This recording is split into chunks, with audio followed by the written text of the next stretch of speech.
Should I be aiming to hit my targets exactly? Good morning if you're coming in. Give me a hello if you're on replay. Drop a replay below. So it was an interesting conversation I had the other day with someone who's decided to count calories, but this applies even if you don't want to, because nothing's set in stone at Fruci Fit. Like, it's a good reminder that, you know, people sometimes ask, what's the diet? Is it calorie counting? Do you have to count calories? The answer is actually no, you don't have to count calories. It's really depends on where you're at on your journey, what's going to suit you best, and also what you're willing to do.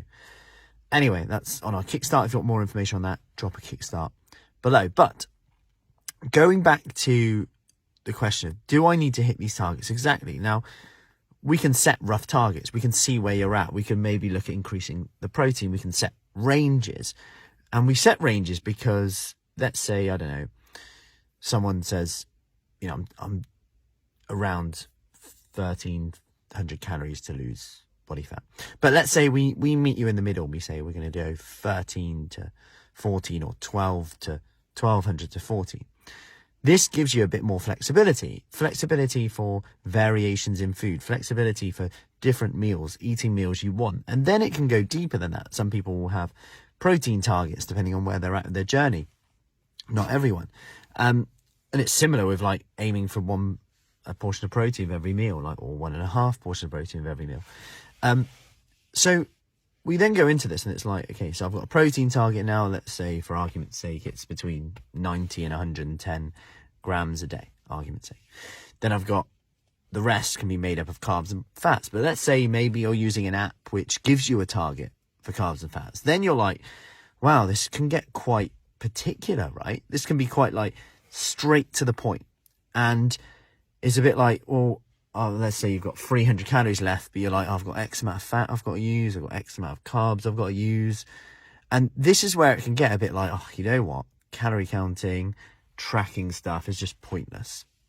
And this is where we need to actually look at the research and go, okay, given the discrepancy in calories, in counting calories, in that, you know, some food labeling might be as much as 20% out. And that's not to say calorie counting is rubbish, by the way, because it's a useful tool.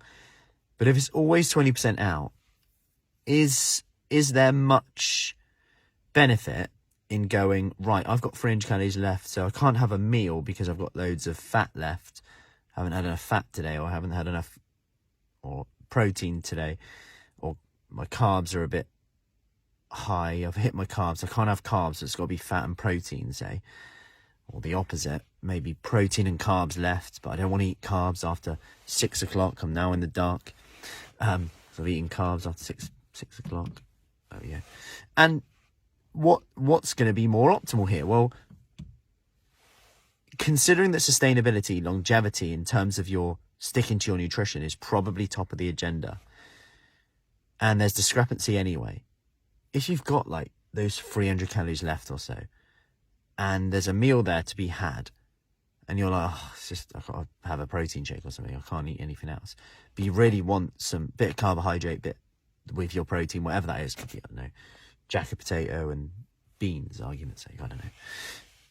There's a lot of benefit in having that, even though maybe it's not the fat that you need, but it's more carbohydrate. You've hit your protein target now, say, argument's sake, you maybe hit your protein target within that, and you've had the meal that you want.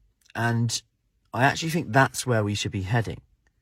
Not going, oh, I need 7 almonds to hit my nutrition, which I see so often. And of course, over time, if you're always under like fat content, if you're always super low in fat, that could cause issues.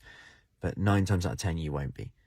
And I think we can look into this too much and trying to be really particular with everything if we go into calorie counting. There's just a little tip there to say that the two things that are really key are having ranges, if I'm honest, between your calories and your protein.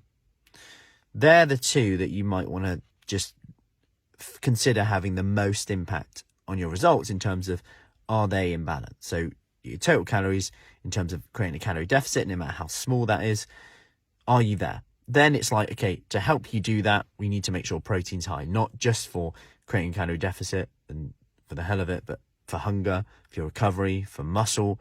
You know, as you lose body fat, you don't want to be losing a ton of muscle, but you also might want to be potentially, depending on where you're at of your training, gaining a little bit of muscle. So you get that more tone look, gaining strength, recovery, helping mobility, and also learning about how your body responds. Oh, you know what?